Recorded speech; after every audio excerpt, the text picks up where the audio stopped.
Good morning everyone. कैसे हैं आप सब? उम्मीद करती हूँ आप लोग अच्छे होंगे। जैसे कि हमने प्रीवियस क्वेश्चन पेपर पढ़ा था, उसे पढ़ाने का मतलब ही ये था कि आपको एक अंदाज़ा हो सके कि पेपर कैसा आ रहा है ना? तो हमने ये देखा था कि हमसे पूछा जा रहा है कि भई इंसान अदीब है या शायर है ना? या हमसे ये पूछा जा रहा है कि किस इंसान ने क्या चीज़ लिखी है। तो इसके लिए हमने आपसे कहा था कि भई हमें 9th से लेके 12th क्लास तक सारी बुक्स को पढ़नी होगी, चाहे वो उर्दू ए हो या फिर उर्दू बी, दोनों हमें पढ़ना पड़ेंगी। ठीक? तो इसी तरह से आज हम ये सीरीज़ को कर रहे हैं। आज ये हमारी क्लास नंबर 2 है। हालाँकि अगर आप देखेंगे तो क्लास नंबर 3 है, क्योंकि एक क्लास को जो पहली वाला जो हमने क्वेश्चन पेपर डिस्कस किया था, वो यूट्यूब ने क्या कर दिया है, 2 पार्ट में डिवाइड कर दिया है। उसका रीज़न ये है कि अभी हमारा चैनल नया है, तो हम बहुत लंबी वीडियोज़ अपलोड नहीं कर सकते हैं। ठीक है? तो इस वजह से यूट्यूब ने कहा कि आप 15 मिनट तक ही वीडियो अपलोड कर सकते हैं। तो इसके लिए वो 2 पार्ट हो गए हैं। अगर आपने नहीं देखे तो प्लीज़ एक बार देख लीजिए। वो प्रीवियस ईयर क्वेश्चन पेपर है आपका 2024 का, जो उर्दू में आया था।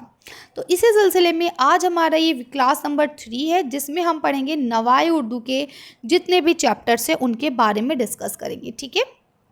और साथ में गुलज़ारे उर्दू जो है, इसके बारे में भी थोड़ा जानेंगे। अब आप लोगों से रिक्वेस्ट ये है कि देखिए, हाथ के हाथ जिस दिन जो मैं पढ़ा रही हूँ उसको उसी दिन लर्न कर लीजिए, ताकि आपको चीज़ें क्लियर रहें। जैसे अब देखिए, अगर आपसे क्वेश्चन पूछ लिया जाए कि गुज़रा हुआ ज़माना क्या है, तो आपको पता होना चाहिए गुज़रा हुआ ज़माना क्या है, इंशाइया है।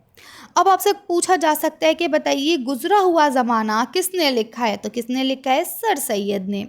या क्वेश्चन ऐसे भी पूछा जा सकता है कि लिख देंगे बताइए इसमें से सर सैयद का इंशाइया कौन सा है, और वो 4 इंशाइया दे देंगे, झिंगर का जनाजा, चारपाई, गुज़रा हुआ ज़माना या फिर दिया सलाई। तो अगर आपको पता होगा तभी आप कहेंगे कि गुज़रा हुआ ज़माना सर सैयद का है। जैसा कि कल आप देख चुके हैं पेपर में। ठीक? अच्छा, ग्रामर का जो वर्क है आपका, इस्म, फ़ेल और मुहावरे और इनको मुकम्मल कीजिए। इन सब की भी क्लासेस लगाई जाएंगी, आपको डरने की ज़रूरत नहीं है, बस हमारे साथ जुड़े रहें। तो अब आपको 3 चीज़ें यहाँ पता चल गई। क्या पता चली? कि सर सैयद अहमद ख़ान हैं जिन्होंने गुज़रा हुआ ज़माना लिखा है, और गुज़रा हुआ ज़माना असल में क्या है, एक इंशाइया। ठीक है?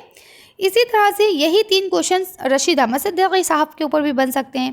पूछा जा सकता है बताइए चारपाई जो है ये किसने लिखा है, तो जवाब क्या होगा, रशीद अहमद सिद्दीकी।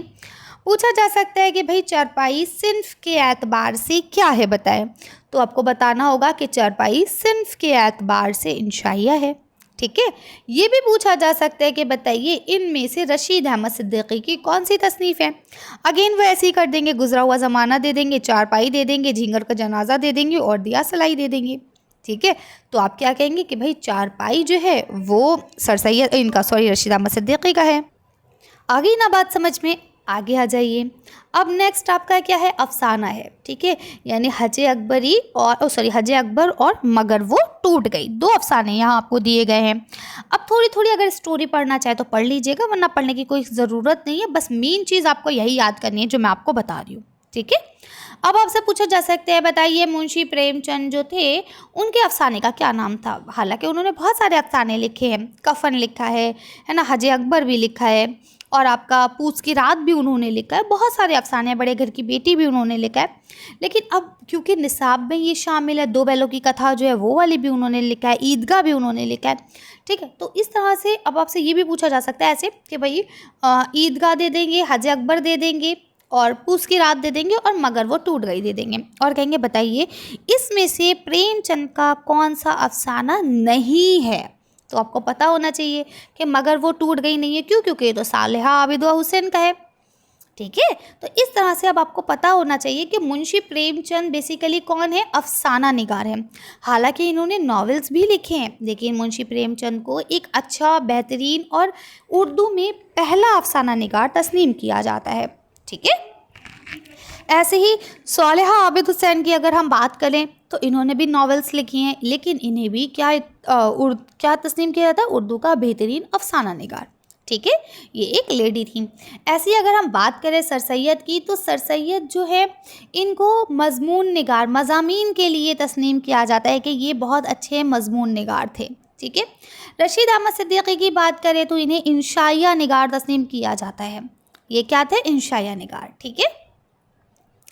अब अफ़साने से अफ़साना हो गया है ना, मज़मून से छोटा होता है मुख़्तसर मज़मून, ठीक है। अब्दुल हलीम शरर, हालाँकि इन्होंने ये मज़मून लिखा है देहात की ज़िंदगी, लेकिन इनको नॉवेल निगार तस्लीम किया जाता है। ये असल में है क्या, इनकी फ़ील्ड क्या है, नॉवेल। अब देखिए कौन है, मिर्ज़ा फ़रतुल्लाह बेग। इन्होंने क्या लिखा है, खाका निगार है। क्या, नज़ीर अहमद की कहानी, कुछ उनकी कुछ मेरी ज़बानी। तो अब यहाँ पे ये क्या है, ये खाका है बेसिकली, लेकिन यहाँ लिख दिया है नज़ीर अहमद की कहानी, ठीक है।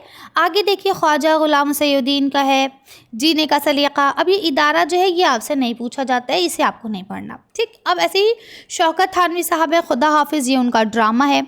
अब अगर हम बात करें वली वग़ैरह है, ठीक है, या वैसे तो आपसे ये गज़लें नहीं पूछी जा रही हैं, लेकिन आपको पता होना चाहिए वली गज़ल निगार है, मीर गज़ल निगार हैं, और आपका मिर्ज़ा गालिब भी गज़ल निगार है। इन्होंने नज़्में या मरसिया इस तरह से चीज़ें बहुत ही कम कही हैं, ठीक है।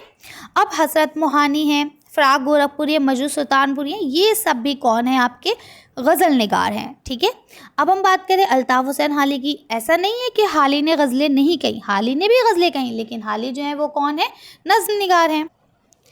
इसके बाद देखिए चकबत साहब हैं, रामायण का एक सीन, ये इनकी असल में ये एक मसनवी है ना, वैसे नज़्म लिख दिया, चलिए खैर कोई बात नहीं, ठीक है। मोहम्मद इकबाल, एक आरज़ू, इकबाल साहब जो है इनको तो हर चीज़ में माहिरत है, इन्हें नज़्म निगार भी तस्लीम किया जा सकता है और गज़ल भी, ठीक है। लेकिन मेन इन्होंने भी इब्तिदाई दौर में नज़में कही हैं, बाद में गज़ल कही हैं, ठीक है। फ़ैज़ अहमद फ़ैज़, इन्होंने भी गज़ल और नज़्म दोनों कही हैं। मेरा जी जो है ये गीत के लिए हैं। अब पूछा जा सकता है कि भाई सुख की ताल किसकी है, तो ये मेरा जी की है। आपको ये दोनों चीज़ें जो है ना, कि कौन है क्या लिखा, कौन है क्या लिखा, ये आपको लर्न होना ज़रूरी है, ठीक है। हालांकि सिर्फ भी याद कीजिए कि भाई अब आपसे पूछ लिया जाए, ऐसे आपने देखा था क्वेश्चन में ऐसे लिखा था गीत, ठीक है, और इधर गीत में दावत इनकलाब इम्कानात और सुख की तान, तो आपको पता है कि गीत कौन है, सुख की तान गीत है, ठीक है। तो इस चीज़ का थोड़ा आप लोग ख्याल रखें कि भाई याद रहे हमें। अब दावत इनकलाब है क्या, ये एक कता है, किसने लिखा है, वहीदुद्दीन ने लिखा है। इम्कानात क्या है, एक कता है, किसने लिखा है, अख्तर अंसारी ने लिखा है। आरजू, शब पर बहार, अब ये शब पर बहार ये क्या है, ये सब कता है, किसने लिखे हैं, अख्तर अंसारी ने, ठीक। मीर हसन की मसनवी कौन सी है, मीर हसन की है सहरुल बयान, ठीक है। और आपकी दयाशंकर नसीम की कौन सी है, गुलजार नसीम, ये आपको पता होना चाहिए। मीर हसन की जो मसनवी है सहरुल बयान, उसी से ही ये एक हिस्सा लिया गया है दास्तान शहजादे की गायब होने की, ठीक है। तो ये चीज़ें आप लर्न कर लीजिए कि कौन सी चीज़ किसने लिखी है। आप PYQ देख सकते हैं, उसमें ये सारी चीज़ें आपको बताई गई हैं कि इसी तरह से ही आपका पेपर आएगा। अब दूसरी किताब आपकी है गुलज़ार उर्दू। गुलज़ार उर्दू में ज़्यादातर आपकी गज़लें ही हैं, तो गज़लों का इतना क्वेश्चन नहीं आ रहा है, बस आप थोड़ा सा देख लीजिएगा। वैसे गज़लों का नहीं आना, हाँ नज़में आपसे पूछी जा सकती हैं कि भाई बताइए बंजारा किसकी नज़म है, नज़ीर अकबर आबादी की। ये आपसे पूछा जा सकता है बताइए नज़ीर अकबर आबादी की कौन सी नज़म है, और 4 नज़में आपको ऑप्शन में दे दी जाएंगी जिसमें एक उनकी होगी, ठीक है। और इसकी ना अब आपको क्या करना है, एक लिस्ट बनानी है अपने आप, इन सब के नाम लिख लेने हैं, क्योंकि ऐसा नहीं है हर क्लास में कोई नए नए लोग आएंगे, यही लोग आएंगे लेकिन इनकी चीज़ें नई हो जाएगी। जैसे नज़ीर अकबर आबादी की यहाँ पे बंजारा है, अभी आप नेक्स्ट क्लास की देखेंगे तो नज़ीर अकबर आबादी की है लेकिन वहाँ पे मुफलसी है, ठीक है। या फिर नज़ीर अकबर आबादी की है वो वाली इस हाथ करो उस हाथ मिले, या मौका दस्त बदस्ती है ना, नेकी और बदी जो नज़म है। तो इस तरह से कहने का मतलब ये है कि नज़ीर अकबर आबादी की ही रहेंगी, लेकिन 3-4 नज़में 10th क्लास में कोई और सी है, से आपके 10th B में जो उर्दू चलती है उसमें कोई और सी है, लेकिन है नज़ीर अकबर आबादी की ही। तो अब ये कॉलम बना लेंगे, जैसे नज़ीर अकबर आबादी को लिख लिया, अब इनके आगे जितनी भी इनकी नज़में आती जाएंगी वो यहाँ आप लिखते जाएंगे, ठीक है। जैसे अब आपने लिखा, यहाँ पे लिख लीजिए बंजारा। अब मैं कल परसों में और जो वीडियोस आपके लिए अपलोड करूँगी, तो फिर अगर उसमें कोई और नाम आए, मुफलिसी आ जाए, नेकी बदी आ जाए, तो वो यहाँ आप ऐड करते चलिएगा, ठीक है। इसी तरह से इस्माइल मेरठी की किए जाओ कोशिश, अकबर इलाहाबादी की फ़र्ज़ी लतीफ़ा है, ठीक है। और ऐसे ही शौक़ क़िदवाई साहब जो हैं, फूल की फरियाद है इनकी। जोश मलियाबादी हैं, बदली का चाँद है, इसरारुल हक मजाज है, रात और रेल, ठीक है। अली सरदार जाफरी साहब है, इनकी मेरा सफ़र है। जानिसार अख्तर की इताद है। अख्तरुल ईमान की एतमाद है। तो ये सारी चीज़ें, ये जितने भी आपको दिए गए हैं सब आपको पता होने चाहिए, ठीक है। तो ये सब आप लर्न कर लीजिए, यही इसी से ही रिलेटेड आपके पेपर हैं। अभी आपने प्रीवियस क्वेश्चन पेपर में देखा था तकरीबन 24-25 क्वेश्चन आपके इक़्तिबास से लिए गए थे, और बाकी के बचे हुए जो 24-25 क्वेश्चन थे, टोटल 50 क्वेश्चन थे गालिबन, ठीक है। तो इसमें आपके 24-25 क्वेश्चन इक़्तिबास से थे जो आप पढ़ के ख़ुद से कर सकते हैं, लेकिन 24 क्वेश्चन ऐसे थे जिसके लिए आपको बुक और ग्रामर पढ़नी ही पड़ेगी, ठीक है। तो मेहरबानी करके आप लोग इस चीज़ को पढ़िए, लर्न करिए। अगर कोई डाउट हो, कोई कन्फ्यूजन हो तो आप लोग मुझे कमेंट कर सकते हैं। रिक्वेस्ट यही रहेगी कि ज़्यादा से ज़्यादा अपने फ्रेंड्स के साथ शेयर करें। अभी हमने 9th क्लास की पढ़ ली है, इंशाल्लाह कल हम 10th क्लास का पढ़ेंगे, और इसी तरह से फिर हम 9th और 10th क्लास की उर्दू बी भी पढ़ेंगे साथ ही साथ, और फिर 11th 12th की ए और बी दोनों पढ़ेंगे, ठीक है। चलिए, थैंक यू फॉर वॉचिंग।